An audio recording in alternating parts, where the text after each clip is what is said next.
Na Assembleia Geral da ONU, um dos momentos mais sinistros do discurso de Donald Trump foi sobre imigração. A nossa mensagem é simples: se você entrar ilegalmente nos Estados Unidos, você irá para a prisão ou voltará de onde veio, ou talvez ainda mais além do que isso. Vocês sabem o que isso significa. Olha, mesmo que você saiba o que isso significa, talvez você ainda não tenha visto.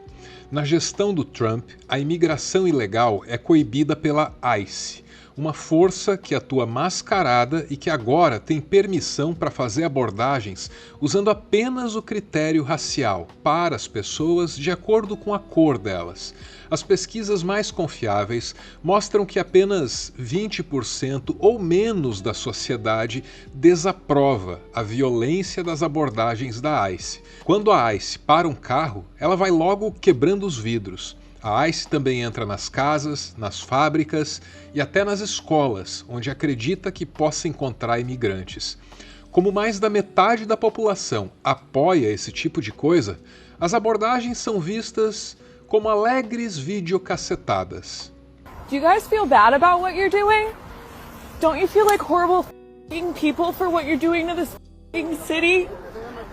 Don't you fucking hate yourselves? What's your name? Say it again? The look on this guy's face says it all. He knows he's an illegal, but this woke Karen can't accept reality.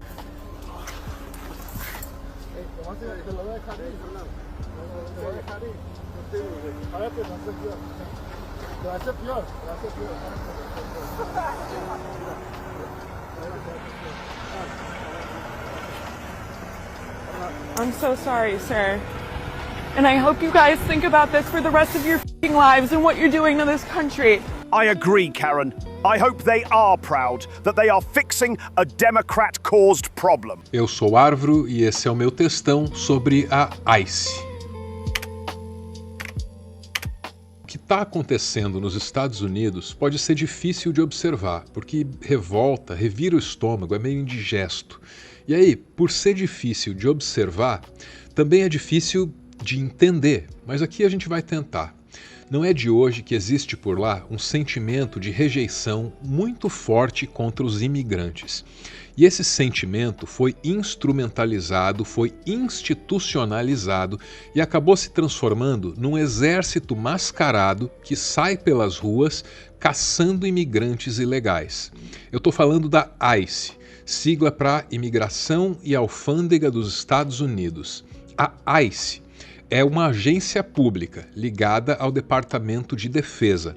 E a história dessa agência mostra que, ao contrário do que muitos gostam de pregar para sustentar suas convicções ideológicas, a maneira como os Estados Unidos estão lidando com a imigração agora não é nem só culpa e nem só vontade do Donald Trump.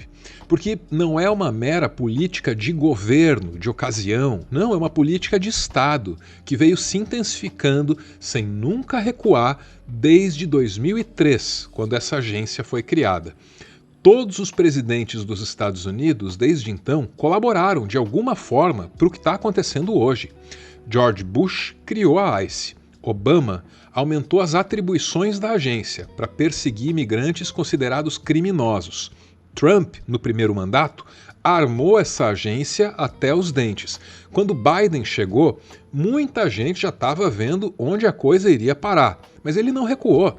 No primeiro ano do mandato, ele aumentou o orçamento da ICE em nada mais, nada menos que 800 milhões de dólares. Então, quando Trump voltou para a Casa Branca, ele já tinha tudo o que ele precisava para levar a cabo essa transformação da agência alfandegária numa força policial que atua mascarada e violentamente. As abordagens da ICE fazem a Polícia Militar de São Paulo parecer carinhosa. Longe estão aqueles tempos em que a tendência do TikTok era dancinha. Hoje, nos Estados Unidos, virais mesmo são os vídeos mostrando as abordagens da ICE. Muitos desses registros são violentos demais para o YouTube. E tudo bem, porque se o propósito aqui é informar, a gente não precisa ficar dando margem para que as pessoas se refestelem com o sofrimento alheio. E além disso, os vídeos são meio repetitivos. Um clássico é a abordagem da ICE a um carro qualquer em que estariam imigrantes. Nesses casos, quase sempre os agentes quebram o vidro do carro já nos primeiros segundos. Às vezes, quem é abordado pede um mandado judicial. Às vezes, tem ali alguma dificuldade de comunicação, porque a pessoa abordada nem sempre entende inglês. E às vezes, nada nem é dito e logo de cara o agente já estoura o vidro. Mas quase sempre o agente estoura o vidro. Não existe um registro oficial, não existe um documento comprovando que esse é um procedimento padrão, recomendado, oficializado.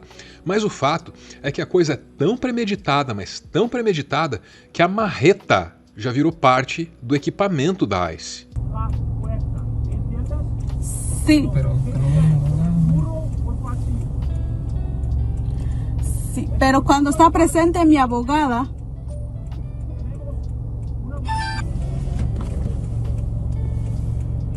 bueno, que lo hagan, por puta.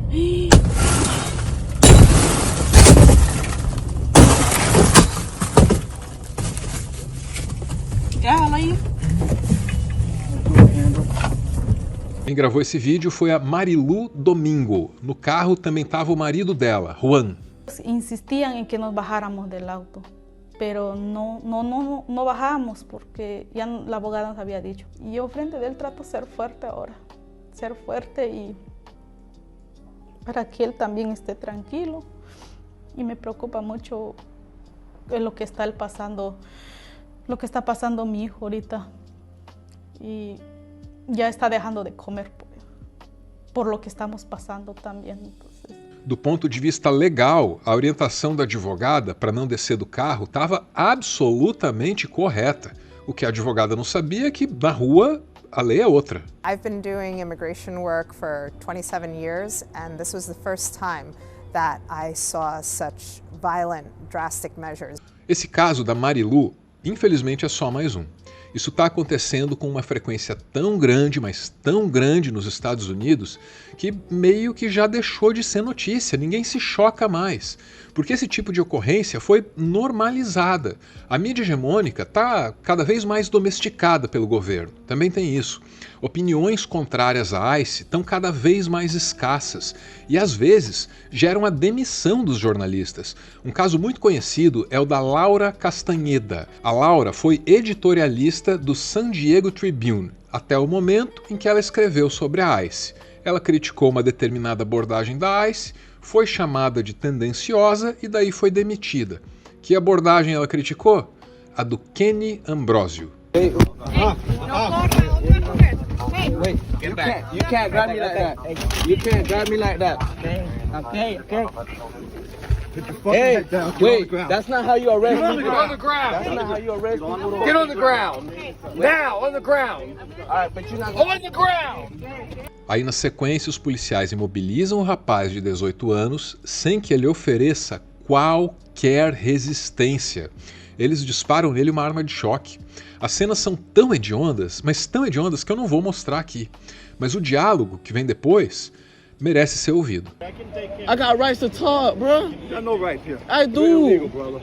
Agentes pagos e equipados pelo Estado dizem que um outro ser humano não tem direitos. Olha, isso por si só já é um indício muito sério de que algo está errado na cultura interna da ICE.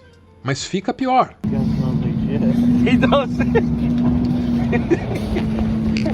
Nas ruas, os agentes da ICE parecem liberados para fazer o que quiserem.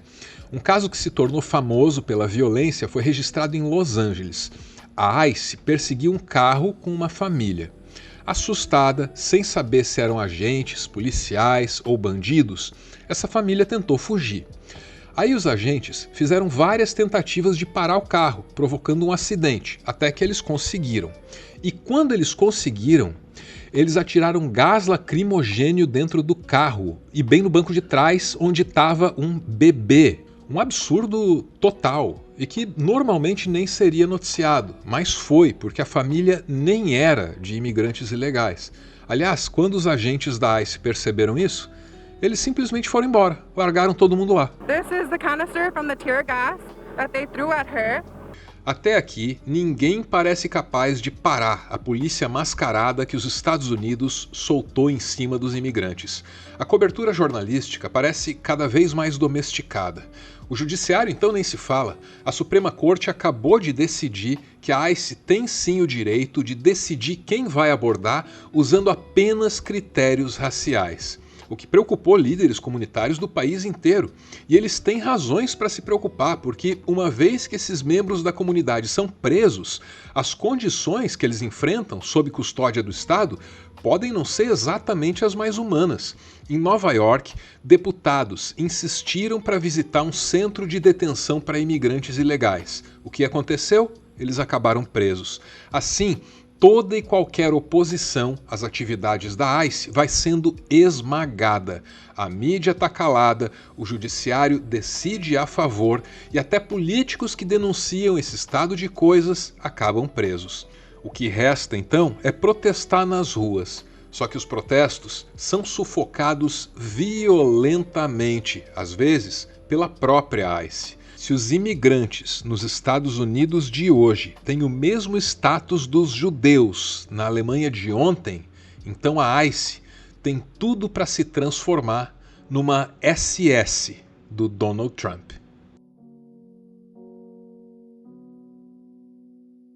Ponto final em mais um textão que será muito bem complementado pelo segundo episódio da 20ª temporada de South Park. Sabe, o desenho?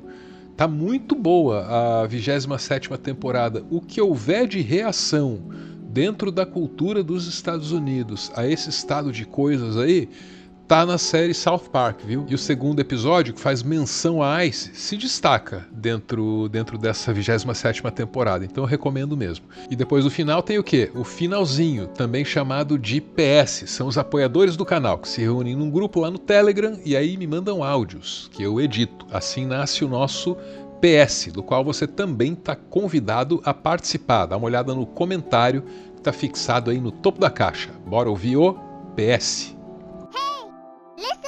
Parece que os Estados Unidos realmente viraram uma ditadura violenta.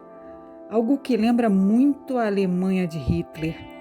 Olha, uma das cenas que mais me impactou durante esse desastroso, para dizer o mínimo, governo desse Doritos, né, ou do presidente Trump, foi aquela cena, né, onde os imigrantes estavam sendo deportados, acorrentados, algemados, né, com os pés e mãos algemadas. E ali era só uma pequena amostra, né, da violência sistemática que vinha ocorrendo lá. E uma coisa que me deixa, assim, ao mesmo tempo impressionado e, por outro, profundamente chateado, triste, é que obras como o filme Bacurau, por exemplo, que foi criticado na época, né, por ser uma crítica, uma alegoria algo distópica, mas sempre caricata, ali ao movimento do ele não, da época. O que me deixa desconsolado é que Bacurau vai deixando de ser uma obra de ficção e vai ganhando contornos de realidade, né? Contornos de previsão do futuro. Meu Deus. E os comentários são um show de horrores. E outras pessoas simplesmente dizendo que o ICE está trabalhando pouco, porque ainda há democratas andando pelas ruas. Com todos os problemas que nós temos aqui no Brasil, honestamente, eu sou mais a gente, tá? Depois do final, finalzinho, depois do finalzinho, o finalzinho. Aqueles últimos segundos em que eu te agradeço por ter ficado comigo até aqui e também confesso que a pesquisa para esse conteúdo aqui foi difícil de fazer. Muita coisa muito amarga cruzou os meus olhos. Várias abordagens violentas, difíceis assim de contemplar, sabe? E aí eu fiz o possível, né? Para informar, retirando um pouco desse amargor. Mas nem sempre eu consigo, né? Às vezes o teor de amargo aí é muito grande. Aí sai o vídeo assim, meio amargo. Acho que foi o caso. Se você julgou esse esforço bem sucedido, e quiser recompensar de alguma forma, clica aí no botão para se inscrever ou deixa um comentário, um coraçãozinho, qualquer coisa que o valha. Me ajuda muito nessa fase, viu? Obrigado. Valeu!